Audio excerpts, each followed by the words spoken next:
Kata kamano wadhi nyime gi weche manyien ma waikoni chenro mar wimore. Jodito mag riwruok mar Azimio la Umoja konyiso commissioners mag IEBC ma itemo thich oko e apisi ni kikie chop e nyim komiti mar od bura ma winjo bura mopedhi e nyim burano ma geto gologe.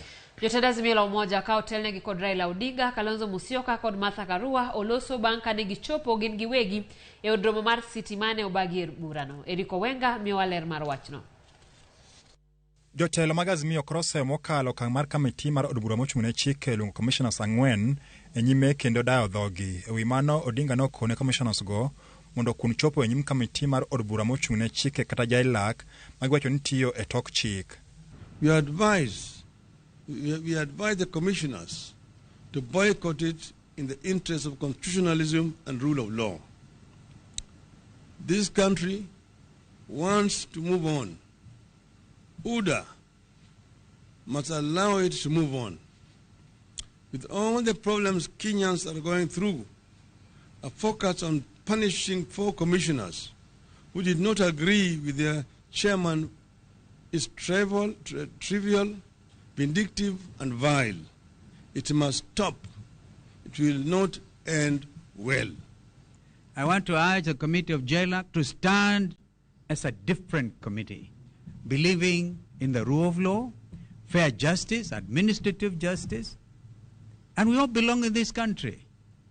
In fact, Odinga gilange no wacho ni kalure kod kaka piny owacho osebedo ka donjore kod commissioners go en ranyisi ni jatend piny Ruto koro osechako loso yo kaka obiro mako telo e yiero ma higni 2027. As the country faces monumental challenges, the leadership is consumed with the exacting revenge and laying ground for stealing of elections in 2027.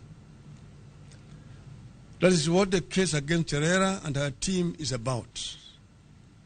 The Musketeers, that is Chebukati, Molu, and Gulie, have sworn not to hand over to Mr. Cherera and her team. That is why there is a rush on the 4 commissioners to ensure Chebukati has no one to hand over to come January.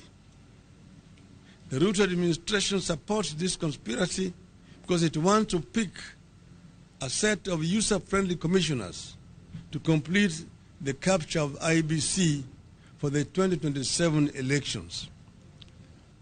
This witch hunt in Parliament is intended to prevent the 4 commissioners and especially the deputy chair from taking over as provided by the law. It is totally a travesty of justice. Jotelo bende ng'uri ewi kaka piny owacho masani osebedo ka geto tiyo gi yor agoko ma ok owinjore kendo ma obalo kod katiba. The Ruto administration is taking us back to the state of affairs last witnessed in the Nyayo regime of the 1980s. This kind of impunity, selective injustice and capture of institutions will have grave consequences. We are here to sound a warning. No one should lie to this regime that we will sit back and watch a return of the Nyayo regime by another name. And I want to repeat, we want to warn this regime that we will not sit back and watch a return of the Nyayo regime by another name. Kalore kod katiba, thuolo mar commissioners 3 mag IBC gie sani oserumo kumoting'o jakom margi Wafula Chebukati ka gisundo ni Ruto onego los aput mabiro chako chenro mar ndiko 3 mabiro kawo kargi. Time is up. Let's have a panel for selecting another 3 commissioners of the IEBC and let the commissioners whose term is unexpired take over IEBC. Seche ma commissioners 4 mano kwedo duoko mar piny Kenya e yiero maduong' maboro mokalo ne chopo nyim kamiti mar od bura mochung'ne chike, jotelo mag Azimio koro okone commission mondo ne gikuno burano maneno ni gibedo mabor kode. Eriko Wenga, Ramogi TV, Nairobi.